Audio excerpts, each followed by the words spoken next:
Je suis revenu d'Afrique pour trouver mon fils de 7 ans en soins intensifs avec des lésions cérébrales.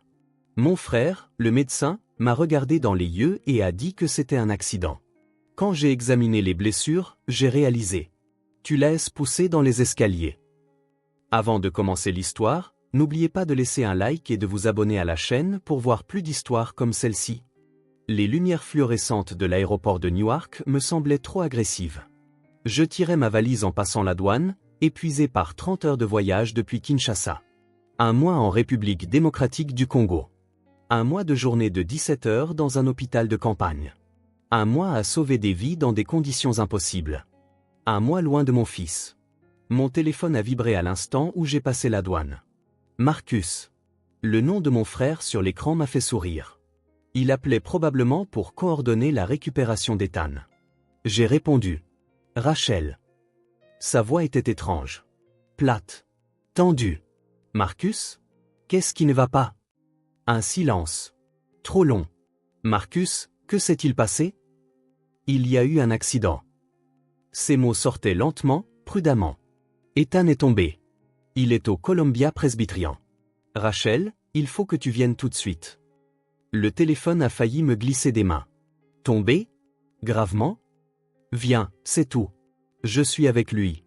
Soins intensifs, 4e étage. Il a raccroché. J'ai couru. Le taxi a mis 45 minutes. Chaque minute était une torture. J'ai rappelé Marcus 3 fois. Pas de réponse. J'ai appelé l'hôpital. Il ne voulait rien me dire par téléphone. Mon instinct d'infirmière a immédiatement pris le dessus.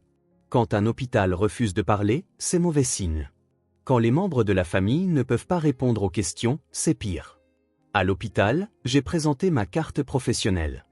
Rachel Chen, infirmière diplômée. Mon fils, Ethan Chen, a été admis. Soins intensifs? Le visage de la réceptionniste a changé. De la pitié. J'avais vu ce regard 1 millier de fois dans ma carrière. Jamais dirigé vers moi. 4e étage. Le docteur Chen vous attend. J'ai pris les escaliers, trop paniqué pour attendre l'ascenseur. 4e étage. Soins intensifs. J'ai franchi les portes battantes. Et là, il y avait Marcus. Mon frère avait l'air anéanti. Ses cheveux habituellement parfaits étaient en désordre. Sa chemise était froissée. Ses yeux étaient rouges. Il m'a vu et s'est levé, et j'ai vu sur son visage quelque chose que je n'avais jamais vu auparavant. Rachel. Il s'est approché, les bras ouverts. Je suis tellement désolé. Tellement désolé. Où est-il? Que s'est-il passé? Chambre 404. Mais Rachel, avant que tu n'entres? Je l'ai bousculé pour passer. Chambre 404. À travers la vitre, je pouvais voir une petite forme dans le lit d'hôpital. Des machines l'entouraient, les moniteurs émettaient des bips, les perfusions s'égouttaient. Et au milieu de tout ça, mon fils de 7 ans. J'ai poussé la porte. Ethan. Ses yeux étaient fermés. Sa tête était enveloppée de bandages. Un tube de ventilation sortait de sa bouche. Le côté droit de son visage était enflé, une ecchymose violette et jaune s'étendant de sa tempe jusqu'à sa joue. Son bras droit était dans un plâtre. Je me suis approché du lit et j'ai pris sa main gauche. Si petite. Si fragile. Ethan, mon bébé. Maman est là. Aucune réponse. Derrière moi, Marcus est entré. La neurologue vient de partir. Docteur Patel. Elle sera de retour dans 1 heure. Raconte-moi tout. Ma voix était stable. Des années aux urgences m'avaient appris à compartimenter. Depuis le début. Marcus a tiré une chaise. Ses mains tremblaient. C'était hier après-midi. On était à la maison. Ethan jouait à l'étage. J'étais dans mon bureau. Linda était dans la cuisine. On a entendu. Il s'est arrêté, a dégluti difficilement. On a entendu un bruit sourd. Un bruit terrible. On a couru à l'étage et on l'a trouvé en bas des escaliers. Il était tombé du palier. J'ai regardé mon fils. Le respirateur inspirait pour lui. Blessure à la tête? Hématome sous-dural. Lobe temporal droit. Ils l'ont opéré d'urgence hier soir pour soulager la pression. La voix de Marcus s'est brisée. Rachel, je suis tellement désolé. J'aurais dû le surveiller de plus près. Comment est-il tombé? On pense qu'il courait. Il a peut-être trébuché. Les escaliers sont raides. Quelque chose dans sa réponse semblait réciter. Trop fluide. J'ai mis cette pensée de côté. Autre blessure? Fracture du radius, bras droit. Quelques contusions. Mais c'est le traumatisme crânien qui est préoccupant. L'hématome était important. Il y a des dommages au cortex moteur et peut-être au lobe frontal. Pronostic? Marcus a détourné le regard. Trop tôt pour le dire. L'édème doit d'abord diminuer. Mais Rachel? Il a croisé mon regard. C'est grave. Le docteur Patel t'expliquera, mais il pourrait y avoir des séquelles permanentes. Fonction motrice, parole, cognition. Les mots m'ont frappé comme des coups. Séquelles permanentes. Mon fils, brillant et plein d'énergie, qui aimait les livres, le football et posait des questions sans fin. Des dommages permanents. Je dois voir son dossier. Rachel, tu devrais attendre le docteur Patel? Je suis infirmière. Montre-moi le dossier. Marcus a hésité, puis a récupéré la tablette au poste des infirmières. J'ai consulté les informations d'Ethan. Heure d'admission, 16h47 hier. Scanner montrant un hématome sous-dural temporal droit avec déplacement de la ligne médiane. Craniotomie d'urgence réalisée à 18h30. État post-opératoire, critique mais stable. J'ai fait défiler jusqu'à la description des blessures. L'évaluation initiale notait traumatisme crânien majeur compatible avec une chute d'une certaine hauteur. Blessure supplémentaire, fracture du radius droit, contusion multiple sur le côté droit du corps. Ma formation en médecine légale a pris le dessus automatiquement. Les chutes dans les escaliers provoquent généralement des types de blessures spécifiques. J'ai étudié la documentation, puis j'ai regardé mon fils. Quelque chose clochait. Mais je ne pouvais pas encore l'analyser. Pas ici. Pas maintenant. Le docteur Patel est arrivé 30 minutes plus tard, une femme indienne d'une cinquantaine d'années avec des yeux bienveillants et des manières douces. Elle a passé en revue l'état d'Ethan en détail. L'opération avait réussi à soulager la pression immédiate, mais les lésions du tissu cérébral étaient étendues. Les prochaines 48 heures seraient critiques. Va-t-il se réveiller? Ai-je demandé. Nous le maintenons sous sédation pour l'instant pour permettre à son cerveau de guérir. Nous essaierons d'alléger la sédation dans quelques jours, puis nous évaluerons sa fonction neurologique. Le docteur Patel m'a touché l'épaule. Je sais que c'est dévastateur. Mais votre fils est fort. Nous ferons tout notre possible. J'ai hoché la tête, incapable de parler. Pendant les 6 heures suivantes, je suis restée assise près du lit d'Ethan. Marcus est resté avec moi. Linda est arrivée avec du café et des mots gentils. Elle avait l'air aussi anéantie que Marcus, les yeux rouges d'avoir pleuré. Je ne cesse de revoir la scène, a murmuré Linda. Si seulement j'avais été à l'étage. Si seulement je l'avais entendu courir. Ce n'est pas de ta faute, lui ai-je dit machinalement. Mais le doute grandissait dans mon esprit. À minuit, Marcus a insisté pour que je rentre prendre une douche et me reposer. Tu as voyagé pendant 30 heures. Ethan est stable. On t'appellera si quoi que ce soit change. J'ai d'abord refusé, mais l'épuisement l'a emporté.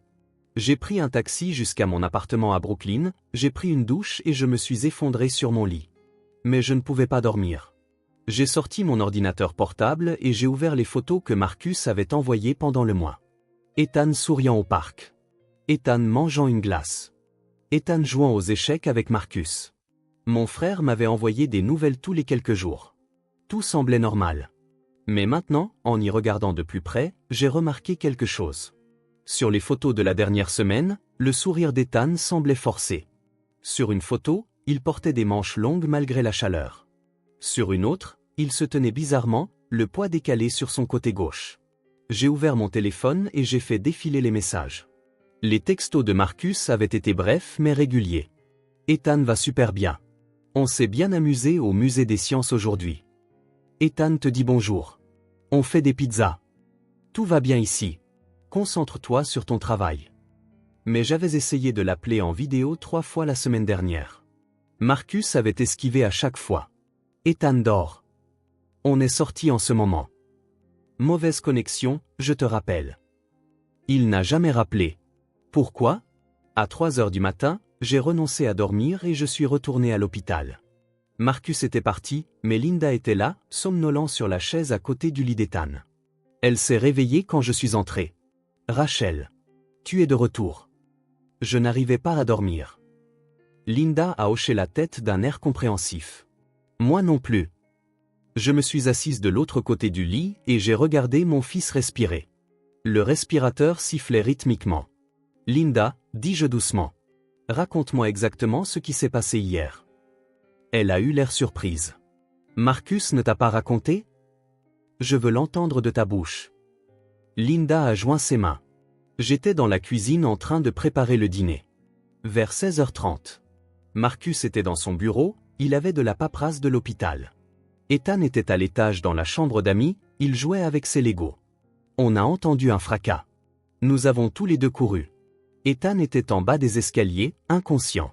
Il y avait du sang. Elle s'est arrêtée, les yeux remplis de larmes. Tellement de sang. Marcus a appelé le 911 immédiatement. L'ambulance est arrivée en 8 minutes. Ils l'ont amené ici. Où était-il exactement? En bas des escaliers? Oui. Il était tombé du palier. Il y a 13 marches. Je connaissais ces escaliers. J'étais allé de nombreuses fois dans la maison de Marcus à Westchester. L'escalier était recouvert de moquettes, avec une rampe en chêne massif. 13 marches du palier au rez-de-chaussée. As-tu vu sur quoi il a trébuché? Non. Il n'y avait rien dans les escaliers.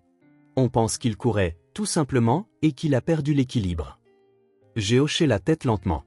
Mais mon esprit s'emballait, cataloguant les incohérences. Le lendemain matin, j'ai demandé le dossier médical complet d'Ethan, y compris les notes détaillées du radiologue. Le docteur Patel me les a fournis sans poser de questions, courtoisie professionnelle. J'ai emporté les dossiers dans un coin tranquille de la cafétéria de l'hôpital et je les ai étalés. Scanner, radiographie, notes chirurgicales, évaluations infirmières. J'avais examiné des milliers de dossiers de blessures pendant mes 5 années en tant qu'infirmière légiste. Je savais quoi chercher. L'hématome sous-dural se situait dans la région temporale droite.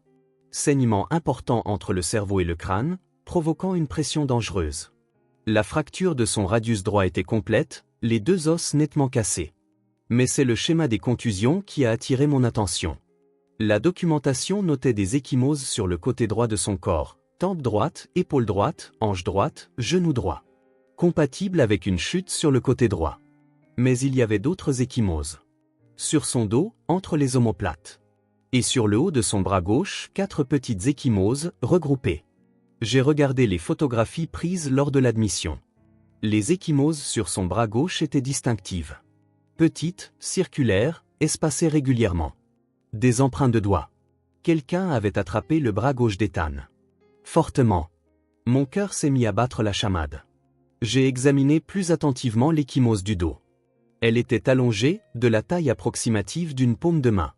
Quelqu'un l'avait poussée. Je me suis levé si brusquement que la chaise a raclé bruyamment le sol. Des têtes se sont tournées. Je m'en fichais.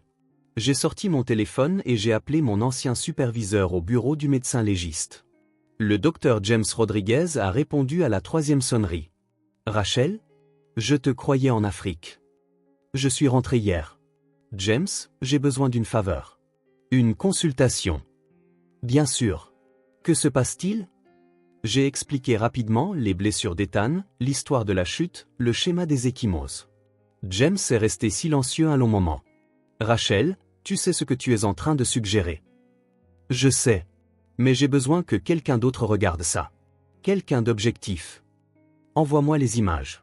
Je les examinerai aujourd'hui.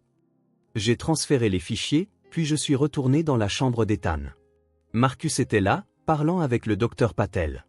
Il m'a souri en me voyant, mais son sourire n'atteignait pas ses yeux. Rachel. Le docteur Patel me tenait juste au courant. L'édème commence à diminuer. C'est bon signe. J'ai hoché la tête. Marcus, je dois voir ta maison. Son sourire a vacillé. Quoi? Je veux voir où c'est arrivé. Les escaliers. Rachel, je ne pense pas que ce soit nécessaire. J'ai besoin de voir. Le docteur Patel s'est éclipsé avec tact. Marcus me fixait. Pourquoi? Parce que j'essaie de comprendre comment c'est arrivé. Quelque chose a vacillé dans son regard. De la peur? C'était un accident. Un terrible accident. Alors montre-moi. Il avait l'air de vouloir refuser. Mais il a hoché la tête. D'accord. Après le déjeuner. Linda est à la maison. Elle peut te montrer. Je veux que ce soit toi qui me montres. Marcus a tressailli. Rachel, c'est déjà assez difficile sans? Montre-moi, Marcus. Il a dégluti. D'accord. Nous avons conduit jusqu'à Westchester en silence. Les mains de Marcus étaient crispées sur le volant. Je l'observais depuis le siège passager. Mon frère. La personne en qui j'avais le plus confiance au monde après la mort de mon ex-mari il y a 3 ans. La maison était magnifique, une maison de style colonial avec une pelouse parfaitement entretenue. Marcus avait travaillé dur pour cette vie. Faculté de médecine de Johns Hopkins, internat en chirurgie au Mass General, chirurgien titulaire au Mount Sinai. Il avait obtenu tout ce pour quoi il avait travaillé. Presque tout. À l'intérieur, Linda nous a accueillis nerveusement. Rachel. Tu veux un café? Non, merci. Je veux juste voir les escaliers. L'escalier était exactement comme dans mon souvenir. 13 marches, moquette beige, rampe en chêne, un palier à mi-hauteur menant au 2e étage. Je suis monté lentement, examinant chaque marche. Pas de déchirure dans la moquette. Pas d'objet. Rien sur quoi trébucher. Sur le palier, je me suis retourné. 13 marches à descendre. Peut-être 6 mètres au total. Il était ici, ai-je demandé. Marcus a hoché la tête. Dans la chambre d'amis. On pense qu'il est sorti et a commencé à descendre les escaliers. Je suis entré dans la chambre d'amis. Elle était nette, propre, le sac à dos d'Ethan dans un coin. Des Legos étalés sur le sol. Un vaisseau spatial à moitié construit. À quelle heure est-ce arrivé, déjà? Vers 16h30. Et tu étais dans ton bureau? Oui. Il est où? En bas. De l'autre côté de la maison. Je suis retourné sur le palier. Et Linda était dans la cuisine? Oui. Donc aucun de vous deux ne l'a réellement vu tomber. La mâchoire de Marcus s'est crispée. Non. On a entendu le bruit. J'ai hoché la tête lentement, puis je suis descendu. En bas, je me suis agenouillé pour examiner le parquet. Il y avait une petite éraflure, mais rien d'autre. Pas de sang. Bien sûr que non, ça avait été nettoyé. Où était-il exactement? Marcus a montré du doigt. Juste là. Sur son côté droit. Sa tête était, il y avait du sang. Je me suis relevé. Une chute de 13 marches recouverte de moquette ne provoquerait généralement pas un hématome sous-dural aussi grave. La moquette absorberait une partie de l'impact. Rachel. Et le type de fracture de son radius. C'est une fracture par impact direct. Pas une fracture de défense en essayant de se rattraper. Je ne comprends pas ce que tu dis. Je me suis retourné pour lui faire face. Les ecchymoses sur son bras gauche. 4 marques.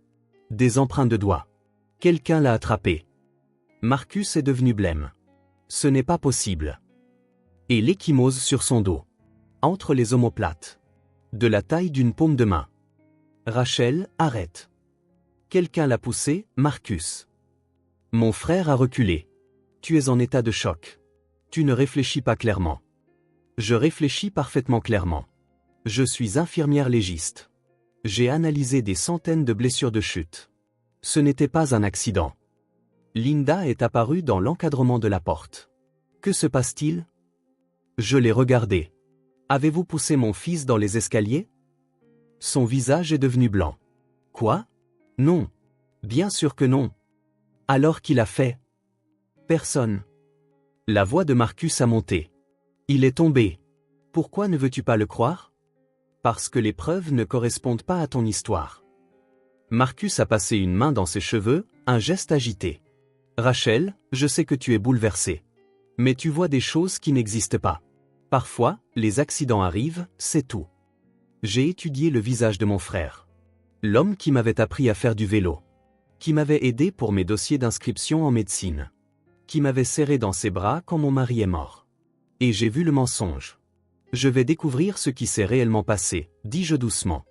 D'une manière ou d'une autre. J'ai quitté la maison et j'ai appelé un Uber. Mon téléphone a sonné pendant que j'attendais le docteur Rodriguez. Rachel, j'ai examiné les images. Tu as raison. Ce n'était pas une simple chute. Le schéma des blessures suggère un impact violent, possiblement dû au fait d'avoir été poussé ou projeté. La marque de prise sur le bras est sans aucun doute celle de doigts humains. Et il y a autre chose. Quoi? Il y a une contusion plus ancienne sur sa cage thoracique. Côté gauche. Vieille d'une semaine peut-être.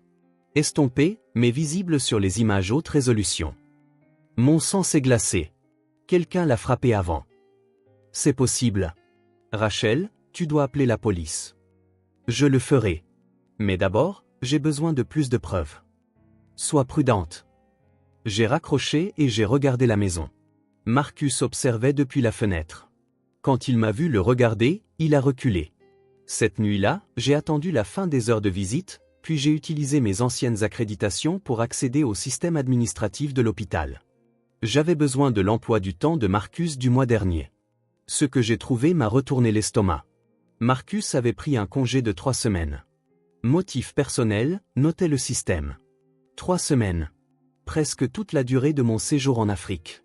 Pourquoi aurait-il pris un congé sans me le dire? J'ai creusé plus loin, accédant à ses emails via le serveur partagé de l'hôpital, techniquement une violation, mais je ne me souciais plus du protocole. Et c'était là. Un email datant de 2 mois, avec pour objet, décision concernant la bourse de spécialisation. Je l'ai ouvert. Cher Dr Chen, nous avons le regret de vous informer que vous n'avez pas été sélectionné pour le poste de spécialisation en chirurgie avancée à la Mayo Clinic. La compétition était exceptionnellement forte cette année. Nous avons reçu plus de 200 candidatures pour 4 postes. Nous vous souhaitons le meilleur dans vos projets futurs. Marcus avait été refusé. Le poste de la Mayo Clinic le plus prestigieux du pays. Il y travaillait depuis 2 ans. J'ai continué à chercher. D'autres emails. Un autre refus de la Cleveland Clinic. Un autre de John Hopkins. Et puis, un email de moi. Envoyé il y a 4 mois. Je me souvenais à peine l'avoir envoyé. Marcus. Incroyable nouvelle. J'ai été sélectionné pour le programme de Médecins sans frontières au Congo. Un mois, tous frais payés. Ils ne prennent que 50 infirmières dans le monde. Je n'arrive pas à y croire. La réponse de Marcus avait été brève, c'est super, Rachel. Félicitations. Je me suis adossé à ma chaise, les pièces du puzzle s'assemblant. Mais il m'en fallait plus. Je devais comprendre pourquoi. Le lendemain matin, je suis retourné à la maison de Marcus. Il n'était pas là, j'avais vérifié son planning à l'hôpital. Linda a ouvert la porte, surprise. Rachel. Marcus est au travail. Je sais. Je voulais te parler. Seule. Elle semblait nerveuse mais m'a laissé entrer. Nous nous sommes assises dans le salon. Linda, j'ai besoin que tu sois honnête avec moi. Marcus s'est-il comporté différemment ces derniers temps? Elle s'est tordu les mains. Je ne sais pas ce que tu veux dire. S'il te plaît. Mon fils est en soins intensifs avec des lésions cérébrales permanentes. J'ai besoin de connaître la vérité. Les yeux de Linda se sont remplis de larmes. Il a été stressé. Les refus pour les postes de spécialisation l'ont durement touché. Et puis, quand tu as été accepté chez Médecins sans frontières? Elle s'est arrêtée. Quoi? Il était contrarié. Il n'a pas dit grand-chose, mais je le sentais. Il a toujours été en compétition avec toi, Rachel. Depuis que vous êtes enfant. En compétition? Tu as toujours été l'enfant prodige. Bourse complète pour l'école d'infirmière. Prix, reconnaissance. Et Marcus, il est brillant, mais il a toujours dû travailler 2 fois plus dur pour la moitié de la reconnaissance. J'ai pensé à notre enfance. Nos parents avaient immigré de Taïwan, travaillant des heures exténuantes dans leur restaurant. Ils nous avaient tous les deux poussés vers la médecine. Mais ils avaient été plus fiers de moi, n'est-ce pas? Leur fille, l'infirmière, qui avait obtenu la prestigieuse bourse. Marcus avait payé lui-même ses études de médecine en contractant des prêts. Linda, est-ce que Marcus a fait du mal à Ethan? Elle a détourné le regard. Je ne sais pas. Je n'étais pas là. Mais Rachel? Elle a croisé mon regard. Quelques jours avant l'accident, je les ai entendus se disputer. Ethan a demandé de tes nouvelles, quand tu rentrerais. Et Marcus lui a crié dessus. Il a dit quelque chose comme « Ta mère obtient tout. Absolument tout. » Il ne savait pas que j'entendais. Mon cœur s'est emballé. Que s'est-il passé ensuite? Rien. Marcus s'est excusé auprès d'Ethan immédiatement. Mais sa voix était si amère. Je ne l'avais jamais entendu comme ça. Et le jour de l'accident? J'étais dans la cuisine. J'ai entendu Marcus monter. Puis j'ai entendu la voix d'Ethan et celle de Marcus. Je ne distinguais pas les mots. Et puis, elle s'est mise à pleurer. Le fracas. Et Marcus qui criait pour que j'appelle le 911. Je me suis levé. Merci de me l'avoir dit. Rachel, s'il te plaît. C'est mon mari. Je ne veux pas croire que... Je découvrirai la vérité. Quelle qu'elle soit. J'ai conduit jusqu'à la maison de la mère de Marcus dans le Queens. Maman avait maintenant 70 ans et vivait toujours seule dans la maison où nous avions grandi. Elle m'a accueilli avec surprise et joie. Rachel. Tu es de retour. Comment va Ethan? Je lui ai raconté. Son visage s'est décomposé de chagrin. Je l'ai tenue dans mes bras pendant qu'elle pleurait. Maman, j'ai besoin de te poser une question sur Marcus. Quoi? Tu te souviens quand j'ai eu la bourse pour l'école d'infirmière de NYU? J'avais 18 ans. Maman a hoché la tête. Bien sûr. Nous étions si fiers. Et Marcus? Il a postulé en médecine cette année-là, n'est-ce pas? Son expression a changé. Oui. Il a postulé dans cette université. Il a été accepté dans 3. Mais pas son premier choix. Non. Pas Columbia. C'était son rêve. Elle a baissé les yeux. Il était sur la liste d'attente. Et puis? Quoi? Il y avait une bourse. Une bourse prémédicale à Columbia. Une seule place. Marcus et un autre étudiant ont postulé. C'est l'autre étudiant qui l'a eu. Elle a croisé mon regard. C'est l'argent de ta bourse qui a fait la différence. Columbia a vu que tu avais été accepté à NYU avec une bourse complète. Il recrutait des étudiants issus de minorités. Le dossier de Marcus était solide, mais l'autre candidat avait de meilleures références. J'ai eu la nausée. Je ne savais pas. Nous ne te l'avons jamais dit. Marcus nous a fait promettre. Il ne voulait pas que tu te sentes mal. Il a dit que ça n'avait pas d'importance, qu'il travaillerait plus dur, qu'il ferait ses preuves autrement. Est-ce qu'il m'en voulait? Maman a hésité. Il était déçu. Mais il t'aimait, Rachel. Il était fier de toi. Était. Au passé. J'ai quitté la maison de ma mère et j'ai conduit sans but pendant 1 heure, essayant de digérer tout ça. Marcus avait vécu dans mon ombre pendant 20 ans. Chaque réussite que j'obtenais, il la voyait comme quelque chose qui lui était enlevé. La bourse. Les récompenses. L'assurance vie de mon mari qui avait remboursé mes prêts étudiants alors que Marcus luttait toujours avec les siens. Ma mission au Congo. Et maintenant, Ethan. La chose que j'aimais le plus au monde. Si Marcus ne pouvait pas réussir, il s'assurait que je perde quelque chose d'irremplaçable. Mon téléphone a sonné. L'hôpital. Madame Chen, vous devriez venir maintenant. Ethan est en train de se réveiller. J'ai filé au Columbia Presbyterian. Le docteur Patel m'a rejointe dans le couloir. Nous avons allégé la sédation. Il montre des signes de conscience. Mais Rachel, préparez-vous. Les dommages neurologiques sont étendus. Dans la chambre, les yeux d'Ethan étaient mi-clos. Son regard était vague. Le respirateur avait été retiré, remplacé par de l'oxygène via une canule nasale. Ethan. Mon bébé, tu m'entends? Ses yeux se sont déplacés vers ma voix. L'espoir a jailli en moi. Serre ma main si tu m'entends. Bria. Ethan, c'est maman. Je suis là. Ses lèvres ont bougé. Un son en est sorti. Ah. Des larmes coulaient sur mon visage. Oui. Maman est là. Mal. Je sais, mon bébé. Je sais que ça fait mal. Mais tu vas t'en sortir. Ses yeux ont trouvé les miens. Et j'y ai vu quelque chose qui m'a glacé. La peur. Ah. Macu. Il essayait de dire quelque chose. Je me suis penché plus près. Marcus? La fréquence cardiaque d'Ethan a grimpé sur le moniteur. Sa respiration s'est accélérée.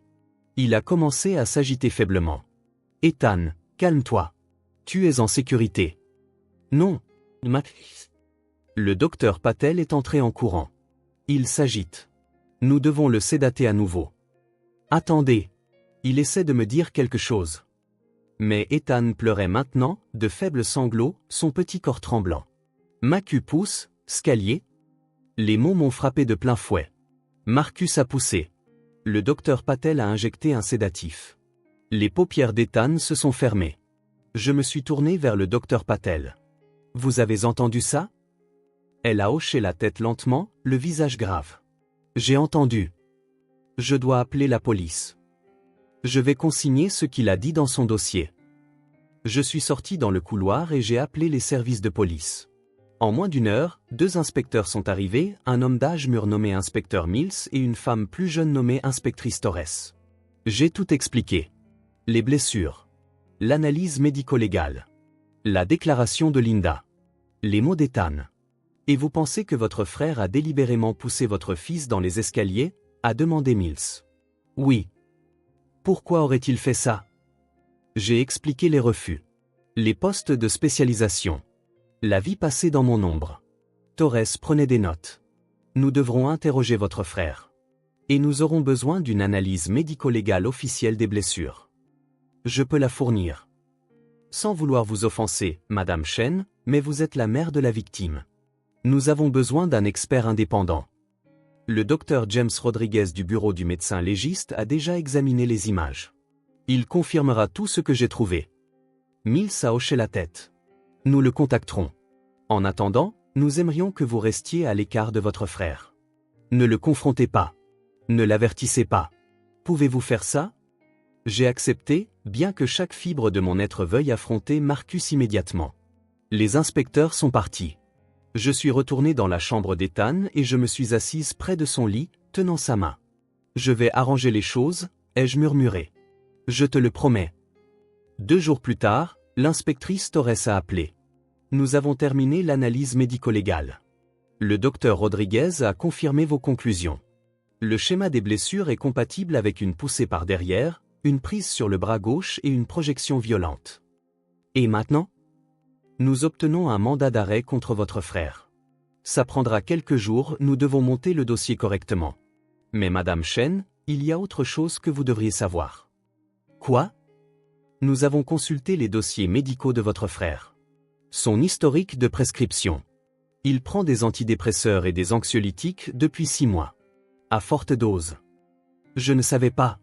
Il a aussi fait faillite l'année dernière. Les dettes de ses études de médecine, combinées à l'hypothèque de la maison de Westchester. Il subissait une pression financière importante. Ça n'excuse pas ce qu'il a fait. Non, en effet. Mais ça établit un mobile et un état mental. Il était dans une spirale infernale. Marcus a été arrêté 4 jours plus tard à l'hôpital. Je n'étais pas là, les inspecteurs m'avaient conseillé de rester à l'écart. Mais je l'ai appris par Linda, qui m'a appelé en sanglotant. Ils l'ont arrêté au travail. Devant tout le monde. Rachel, il dit que ce n'est pas vrai. Il dit que c'était un accident. Et toi, Linda, qu'est-ce que tu crois? Silence. Puis, doucement, je ne sais plus. Le procès a eu lieu 8 mois plus tard. J'étais assise dans la salle d'audience chaque jour, écoutant les témoignages, les preuves, les experts. Le docteur Rodriguez a témoigné sur les blessures. Linda a témoigné sur le stress et le comportement étrange de Marcus. Ethan, toujours en convalescence, a été jugé trop jeune et traumatisé pour témoigner, mais sa déclaration initiale, Marcus poussé escalier, a été versée au dossier. L'avocat de Marcus a soutenu qu'Ethan était confus, que sa lésion cérébrale affectait sa mémoire et sa perception. Que les preuves médico-légales n'étaient pas concluantes. Que Marcus n'avait aucun antécédent de violence et aimait son neveu. Mais l'accusation a présenté les emails de Marcus. Les refus de la Mayo Clinic, de la Cleveland Clinic, de Johns Hopkins. Mon email d'acceptation de Médecins sans frontières. Et ils ont trouvé quelque chose que j'ignorais, un journal intime sur l'ordinateur de Marcus. Le procureur en a lu des extraits à voix haute. Rachel a encore reçu un prix aujourd'hui. Maman a appelé pour me le dire, si fière. Quand est-ce que ce sera mon tour d'être une source de fierté? Le poste de la Mayo Clinic m'a été refusé. 200 candidatures pour 4 places. Pendant ce temps, Rachel est sélectionnée pour Médecins sans frontières, 50 places sur des milliers. Elle n'est même pas médecin. En quoi est-ce juste? Rachel m'a demandé de garder Ethan pendant 1 mois. 1 mois. Elle me fait entièrement confiance. Ne se pose même pas de questions. Parce que je suis son grand frère, le fiable Marcus. Celui qui n'est jamais tout à fait à la hauteur mais qui est toujours là pour aider. Et enfin, daté de la veille de l'accident. Je regarde Ethan et je vois tout ce que Rachel a et que je n'ai pas. Un enfant qui l'aime inconditionnellement. Une vie sans le fardeau des dettes et de l'échec. Si elle le perdait, comprendrait-elle enfin ce que c'est que de tout perdre? Le silence s'est fait dans la salle d'audience. Marcus a été reconnu coupable de tentative de meurtre et de mise en danger d'un enfant. Le juge l'a condamné à 15 ans de prison. Lors du prononcé de la peine, j'ai été autorisé à faire une déclaration de victime. Je me suis tenu au pupitre et j'ai regardé mon frère.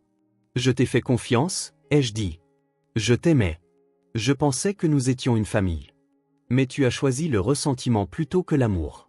Tu as choisi la violence plutôt que l'honnêteté. Tu as blessé un enfant innocent, mon enfant, parce que tu ne pouvais pas faire face à tes propres échecs. Marcus fixait la table. Il ne m'a pas regardé. Ethan ne se remettra jamais complètement. Il a des lésions cérébrales permanentes. Ses capacités motrices sont altérées. Sa parole est affectée. Son enfance a été volée. Et pourquoi? Parce que tu te sentais lésé? Parce que la vie n'était pas juste? Finalement, Marcus a levé les yeux. Son regard était vide. J'ai passé 20 ans à croire que nous étions une famille, ai-je continué. Mais j'ai appris que la famille, ce n'est pas une question de sang. C'est une question de choix. Chaque jour, choisir d'aimer, de protéger, de soutenir. Tu as choisi la haine. Alors tu n'es plus ma famille. Je me suis rassise. Le juge a fait emmener Marcus. 1 an plus tard, Ethan a eu 9 ans. Nous avons fêté ça dans notre appartement avec la vraie famille, non pas de sang, mais de cœur. Le docteur Rodriguez est venu, avec sa fille qui avait l'âge d'Ethan. Le docteur Patel est passé avec des cupcakes. L'inspectrice Torres a envoyé une carte. Linda est venue aussi, elle avait divorcé de Marcus et était retournée en Ohio, mais elle avait demandé à rester en contact avec Ethan. J'avais accepté. Ethan avait encore des difficultés. Son côté droit restait partiellement paralysé. Il parlait lentement, cherchant ses mots. Mais il était vivant. Il souriait. Il était aimé. « Maman », a-t-il dit ce soir-là alors que je le mettais au lit. « Je suis heureux. » Je l'ai embrassé sur le front. « Moi aussi, mon bébé. »« Est-ce que, ça va maintenant ?» J'ai réfléchi à cette question. Est-ce que ça allait? Ethan ne serait plus jamais le même. J'avais perdu mon frère, ou plutôt, j'avais appris que je ne l'avais jamais vraiment eu. Notre famille était brisée. Mais nous étions en vie. Nous étions en train de guérir. Nous avions des gens qui nous aimaient sincèrement. Oui, lui ai-je dit. Ça va. Ça va mieux que bien. Parce que nous avons l'un l'autre, et nous avons des gens qui choisissent de nous aimer. C'est ça, la vraie signification de la famille. Ethan a souri et a fermé les yeux. J'ai repris le travail il y a 6 mois, mais pas en tant qu'infirmière légiste. Je travaille désormais avec des enfants victimes de maltraitance, aidant à enquêter sur les cas, témoignant au tribunal, formant d'autres professionnels de la santé à repérer les signes que j'ai failli manquer avec mon propre fils. Mon frère a choisi le ressentiment. Il a choisi la violence. Il a choisi de détruire plutôt que de guérir. Mais moi, je choisis différemment. Chaque jour, je choisis l'amour. Je choisis la protection. Je choisis d'aider d'autres familles avant qu'elles ne soient brisées comme la mienne l'a été. C'est ce que fait une vraie famille. C'est à ça que ressemble le véritable amour. Et ce choix, fait chaque jour, est ce qui nous a sauvés.